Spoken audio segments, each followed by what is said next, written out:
It can be hard to book a date of mini sessions in a new area when you don't yet have a large client base, but it's not impossible. I am actually currently planning my first date of mini sessions in our new area, and rather than do it all behind the scenes, I thought I would show you exactly what it looks like for me. So in this video, I'm taking you behind the scenes to show you exactly what I do to prep for a day of minis without a large client base.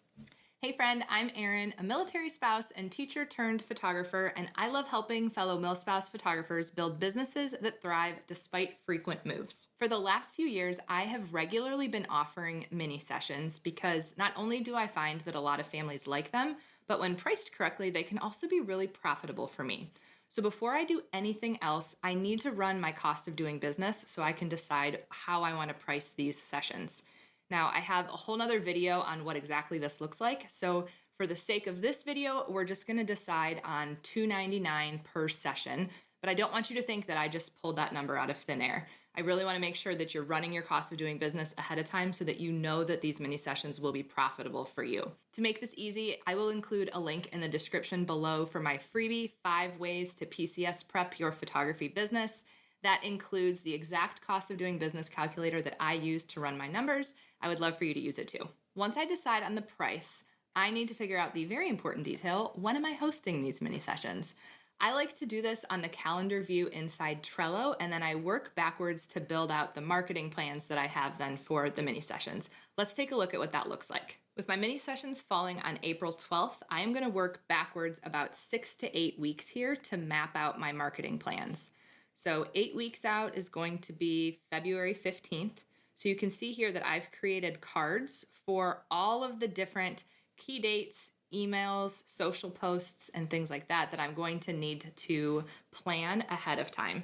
So I can look at them in the card view here, or on the calendar view, or I can hop over to the card view here and see what that looks like in a more organized way.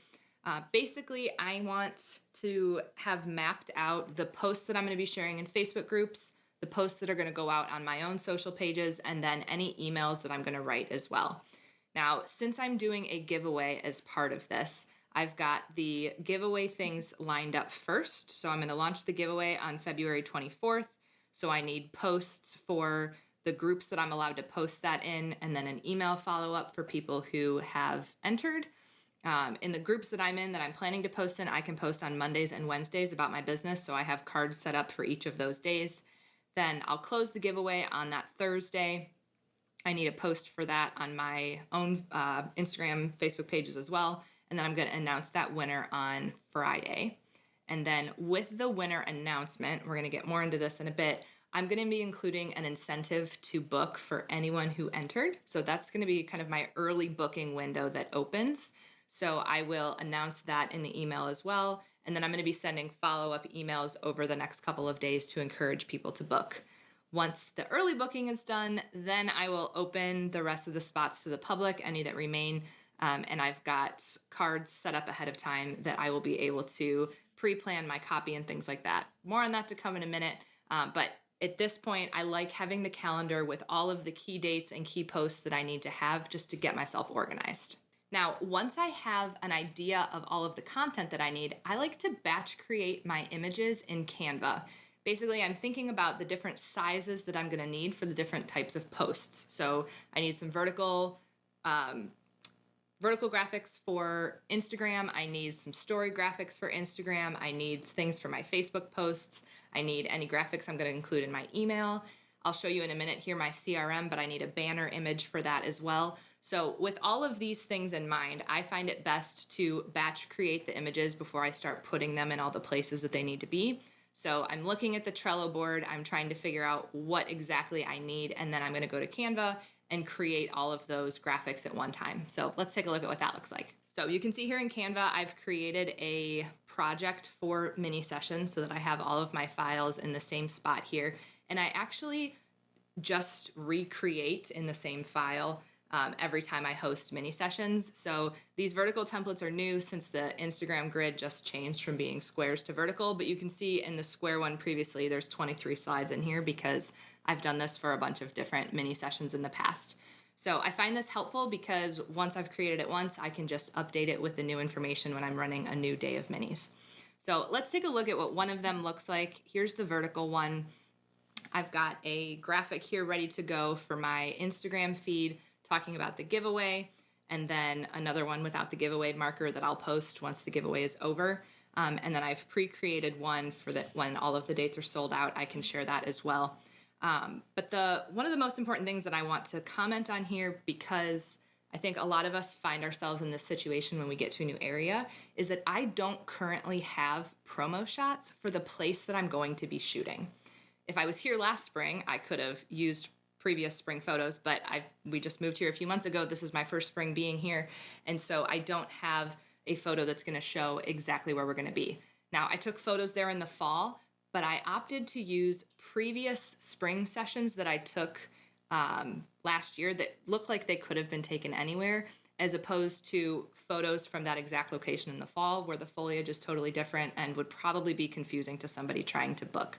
So you'll see the images that I landed on here. These were actually both from spring sessions I did last year in Washington, D.C., but they're tight shots with pretty blooms in the background, and I'm confident that the place we're going to be having sessions in the spring will have something similar.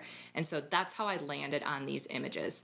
It's not ideal. I would love to showcase the place where we're going to be, but I don't have that option here because we just moved. Now, if we go back to the folder of all of my graphics, the biggest difference on the story graphic that I wanted to point out is that I include the times of the sessions. And the idea behind that is that as people book sessions, I want to be showing people in real time that sessions are disappearing. And so I'm going to plan to cross off the times that get booked as that happens. And so I don't do that on my feed posts, but I do it for my stories. So you'll see that there. And then the last graphic that I need here that I haven't talked about yet is the one that's going to go on my banner for the CRM booking page that we're going to talk about here in just a minute. But with all of these graphics made, now I can just download all of them to my desktop and easily pull from them when I want to post the different posts in all of the places. I've got the graphics ready to go, and I won't have to work backwards and kind of bounce back and forth between writing copy and finding the images and creating the images and all of that. I like to do this all together so that I've got all my images ready to go. So now that I have the completed graphics, we're gonna start putting them in all of the places. And I'd like to start with my online booking calendar. I've shared in the past that I use and absolutely love Studio Ninja, particularly with mini sessions because they have an online booking calendar. I don't like this calendar for booking full sessions, but it is wonderful when it comes to booking minis. So let's start there. I'm going to show you some of the automations I do on the back end to make that a really easy process. So from the settings page in Studio Ninja, I'm going to go down to the online booking calendar, and I actually already have a form set up from the mini sessions that I did before our move, my final hurrah. So I'm going to actually just copy that so that I'm working from a template that I've already created to make this a little bit easier. So I'll click on these three dots here and duplicate. And we are going to call this Spring Mini Sessions.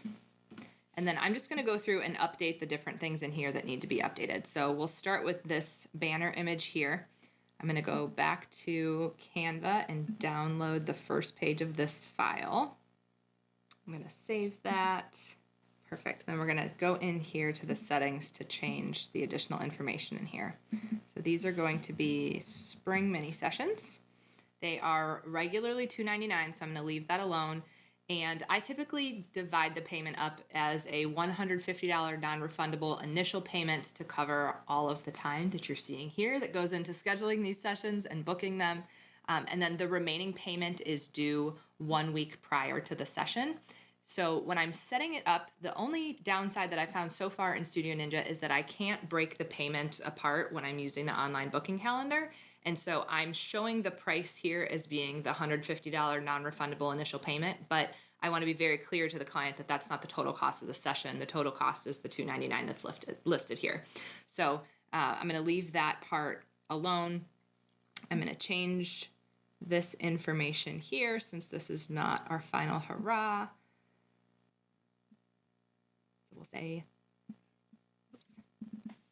Spring Mini Sessions will be 15-minute sessions.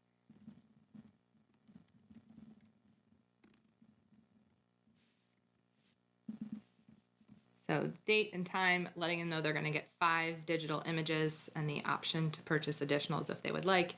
and letting them know complimentary styling assistance is also included. If anyone has questions or thinks about what to wear, I'm more than happy to help with that. So I've got the price listed here. Again, what to do upon booking. They're going to be 15-minute sessions. The location I will change here. And then the job type is mini session. That's really important because it's going to track on the back end here in Studio Ninja the percentage of different types of sessions I book. And then it also, for the next one here, I'm going to change this to just mini session workflow. And that is going to populate my workflow of any automations that I set up ahead of time to make sure that every client's profile has all of the steps that I'm going to complete for each one of them. So I'll save that. That's all looking good. Okay, so next we're gonna hop over to the availability and set the times that are available on the day of the sessions. So we're gonna go to April 12th, and I can see here this is currently set on recurring. Since this is not gonna be a recurring opportunity, it's just gonna be on that date. I'm gonna switch over to one-off, and I want this to be on February 12th from 5:30 p.m. to 7:30 p.m. And that's going to create that availability date on that day on my booking calendar. So from there, we'll go over to client info. This is all of the information that I'm going to want to collect from the client when they submit their online request here. So I want their first and last name, their email, and their phone number. This is going to give me just the basic information that I need to get in touch with them. So when they submit here their request to book one of these dates, I'm then going to follow up with a quote and a contract in the next 24 hours. And so I just need their email and phone number to be able to follow up with them on that. So we'll leave that alone. That hasn't changed since my last one. And then the last thing here is payment. I accept payment via PayPal or Stripe. And so I've got this set up here to actually have the card payments turned off on booking because personally, I'm not comfortable collecting money without a signed contract with it. And I can't send currently the contract with the invoice in the booking calendar. And so that's kind of one other workaround that I've had to work with, which hasn't been a huge deal because it's all set up in an automated way. But when the client actually books, I need to go in and send their contract before their payment comes through as well. So I've got that set up on the back end here. Their email is very clear. Hopefully there's one more step before they officially book. And I'm letting them know there that within the next day, I will be sending a contract and an invoice. And then once that invoice is paid, their session will be officially booked. So that all looks good to me here. I'm going to go to Get URL, and we're going to preview what this looks like. And we can see from a client perspective what things will look like for them. So we've got the banner image there, $150 for the initial part of the session. But here's the breakdown of the total payment. They get all their information on the first page. If they go to choose session, no opportunities in February or March. That's good. And then if we go to April 12th, they've got these different times to choose from. These will disappear as different people book sessions. So they could pick one. We'll say confirm. And then we can see the information that they'll send here. Once I get everything else set up on the back end that we're going to do next, I can run through this as a test run and make sure everything submits as I expect. But so far, it's looking good. So now that the booking page is done, I am going to go through on my back end and look at my email templates, my contract template, and invoice template, and get all of those set up ahead of time here as well. Basically, I'm trying to think about what I'm going to be doing or sending for every single client that books. And I'm trying to automate or at least make templates for the things that I can to make my life easier when that booking time comes.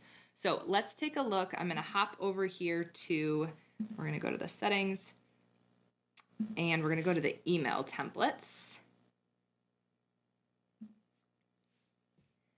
And these are all of the email templates that I use regularly for my different sessions. But I'm going to come down here to the mini sessions, and I'm just going to click through these and make sure that they look like I want them to look for these particular sessions.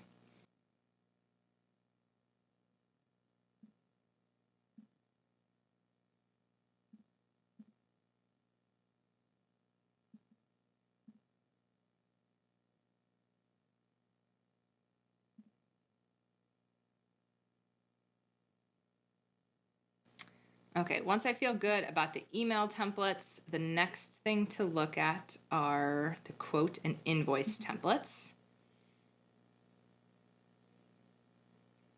And I'm going to duplicate again under the invoice template, the same one that I used for my mini sessions in Alexandria. I'm going to change these to spring mini sessions. And I have 15-minute session at one predetermined location, the 5 images that's going to come with it. I've got the cost of them, and then the payment schedule here. The next thing I'm going to do is update the contract. And let's see, I'm gonna leave that off for now. I'm gonna go update the contract separately, and then I'll come back and link it here. So we'll save this for now.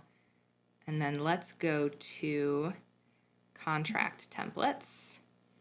And I am going to create a copy of my Ohio contract. And I'm just going to fill in some of the details.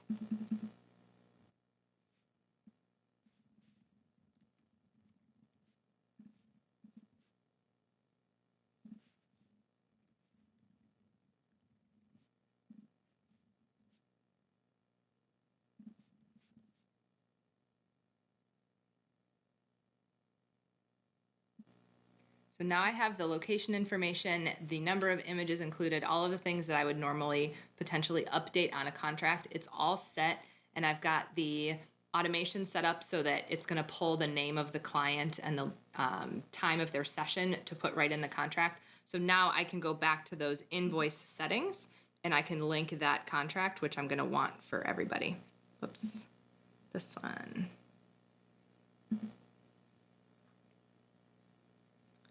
So we're going to add the Ohio Spring Minis contract. Now the last thing I want to do is in my product and packages, I am going to go to the discounts section, and my mini session early booking. In the past, I've done it at $50, and I actually may do that again. But my early booking for the clients or potential clients who enter the giveaway, I'm going to give $100 off. So I'm going to set that ahead of time as the automatic discount here, so that when I create an invoice for that client, I can just select that discount from the dropdown and it'll be all set for them. I won't have to manually do it on every single one. Now, I think that's everything on the back end of Studio Ninja. So the next thing I want to talk about is the giveaway. Now, I talk extensively in another video about why I do a giveaway, so I'm not going to get into that here, but let's talk about the implementation. How do I actually make this happen? Now, when it comes time to running the giveaway, the information that I want from the person entering is their name, their email address, and they're going to follow me on social as well. But the 2 pieces of information that I need to collect are their name and their email. So I need to go to my email marketing platform, which is Kit, and I need to set up a form with them so that I can embed that on my website and have a place for someone to actually enter. So let's see what that looks like.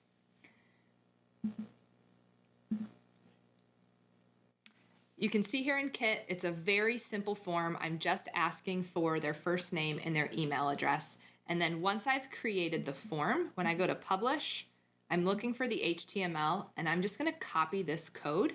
And then in Showit, what I'm using for my website, I can come in here and I can paste this custom code in on the web page. So that's going to show that form on my actual website. So this is the very easy entry form that I came up with to post on my actual website. So someone's going to get a link at erinthompsonphoto.com. So they're actually coming to my website to fill this out. The reason I do it this way as opposed to just sending them to a landing page with Kit is I want the web traffic on my website, and I want them to spend some time looking at my work after or before they've submitted to enter the giveaway. So I'm bringing them to my website. Once they submit, I've actually created a second page so that when they click the Count Me In button here, it's going to reroute them to the giveaway entered page so they can see that they're in. They're also then going to get an automated email that introduces me to them in case we haven't met and tells them kind of what to expect with the giveaway. But we'll talk a little bit more about the email next. The last thing I want to do on my website is on my homepage, I want to include a banner that links to this giveaway page so that if anyone lands on my homepage, they've got the opportunity to enter the giveaway as well. So if I come to my homepage here, I'm going to go to the page settings, and then again, since I've run giveaways before, I have some of this already set. So all I need to do is go to this mini giveaway page here, and I'm going to make it visible on both desktop and mobile. You can see the split screen here, what that will look like on mobile. And then I just want to make sure that this is linked to the Spring Mini giveaway page, and it is. So I can preview this, and I can see if someone clicks up here, enter to win a Spring Mini, it's going to take them right to this page here. So everything's set up on my website now as well. The last thing I want to check from that perspective, though, is back in Kit. I need to make sure that when somebody fills out the form, they're getting tagged as someone who entered the giveaway and not just another random email that's coming into my email list. So to do that in here, I'm going to go to the Automate tab and go to Visual Automations.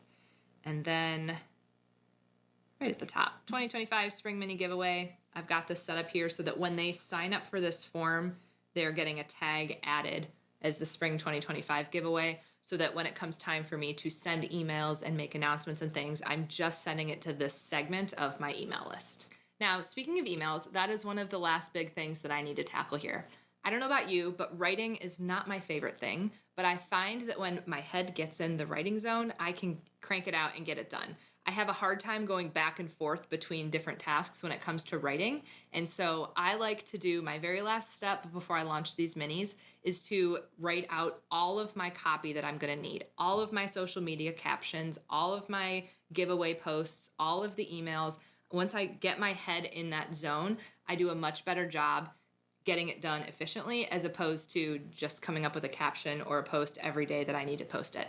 So to do this, I'm going to go back into Trello, and I'm going to show you how I set this all up on the card system in there. Now, I'm not going to go through all of these. I'm not going to make you watch me do all of my copy. That sounds terrible. But let's hit some of the highlights here. In terms of the announcement for the giveaway, a couple things I want to point out. First is that when I post in a Facebook group, I imagine you all know that the algorithm can be hard when it comes to getting people to see your post. And one of the best ways to get more people to see it is to encourage interaction on the post. And so I want to be careful when I set this up that I'm not giving away too much information in the post itself. I want people to ask me questions, or I want to require them to comment about something. So when it comes to the giveaway, I'm leaning into that second strategy. So when I'm doing this, in order to enter, I'm asking them to follow me on social, to fill out that form, and then to comment on this post that they entered. That's going to help the algorithm get more people to see this particular post and hopefully encourage more entries. Nothing's worse than posting about a giveaway and having nobody enter because nobody even saw it. Now, when it comes time to actually post opening these all to the public, I don't have people comment in the same way. Instead, I leave out the pricing information. And so I ask them to reach out to me about available booking slots. I don't put the link for booking in it either. Again, because if I don't give people a reason to comment on it, then there's less people that are going to see it overall because there's not going to be need for interaction on the post. So a couple things to think about as you're getting ready to do this, but here's an example of what the giveaway announcement will look like for me. You can steal the copy that I have here if you want when you post your own. But basically, I've got the rules laid out. I tried to make them as simple as possible to encourage people to enter and letting them know that it's just open for a couple of days. Now, when it comes to email copy, there's a couple things I want to highlight there. And the entry confirm, we'll start with this one. So once somebody enters the giveaway, they sign up on the form, I want to have an automated email goes out that lets them know that, hey, you're entered. I've got it. And I also want to introduce myself to them in case we haven't met them to try to build that personal connection. So this email is going to go out immediately after they enter, let them know who I am, confirm that they're into the giveaway, and letting them know to keep an eye out for the date that I'm going to announce the winner. Then for the additional emails, I want to announce the winner and announce the early booking incentive at the same time. So people are going to have a couple of days to enter where they can get that $100 off. And during that time period, I want to be sending them an email every day. I want to stay top of mind. I know that it can feel annoying and you're like, oh, should I email them that many times? Should I not? But you have to. In order to maximize the number of bookings you're going to get, you can't just send one email and expect that people are going to book. So the way I like to do this, instead of saying like, book me, book me, book me, book me every time, I like to try to find ways to build connections and serve people in the same time. So my first email goes out and tells them about the $100 off. The next email is a more personal email where I try to build a personal connection with them based around something to do with the images. So in this particular case, the sessions are being held at a place that my family loves. We actually went and visited there shortly after we moved. My kids and I spent hours there just running around and climbing on the rocks and looking at the fish in the water and all of the different things. And so I share a little bit about that experience for us to hopefully encourage other families that have young kids, if they haven't been to this place, trying to share why we love it so much, and build a personal connection that way. The next email, I'm going to address some FAQs. So those questions that I'm getting from people like, is 15 minutes really enough? What if I want more than 5 images? What do we wear? What do we do if it rains? Those kinds of questions. I'm going to make that the focus of the email. And then on the very last day, I'm sending that email, but I'm also waiting until probably 7 or 8 p.m., just a couple hours left, sending one last like, hey, just so you don't forget, if you've been thinking about doing this, the offer's going away in just a couple of hours, and try to get maybe 1 or 2 bookings left from people at the end there. So that's my general plan with the emails. Now, the last thing I want to note as far as emails goes is that when you're writing your emails, the academic side of me hates saying this because I love proper grammar and nice paragraphs, but people don't read that. And so when you're writing your emails, I would encourage you to break the emails up into much shorter sentences, like maybe 1 to 2 sentences at a time before you do a line break. Break it up with GIFs, with buttons. Make it easy to read. If you just send an email with big, giant blocks of paragraphs and text that tells people all that they need to know, no matter how well it's written, you could even have humor worked into there. It could be great copy, but people just don't read big paragraphs as well as they skim individual lines. And so keep that in mind as you're writing your email. You want to make this as easy as possible for people to read, make it engaging so that they're more likely to click your links and eventually book with you. All right, that was a lot. There is a lot of work that goes into planning a day of mini sessions, but if you put the effort in ahead of time, it's going to make the booking process a lot easier on you when that booking window actually opens. So if you're interested in trying out any of the tools that I mentioned, I will include my affiliate links for Studio Ninja, Kit, and Showit in the description below. You're welcome to grab those there. And if you have any additional questions about how I use those tools, feel free to let me know. I would love to create additional videos to answer those for you. So thanks so much for watching, friend. Please like and subscribe, leave any questions you have in the comments, and I will see you next time.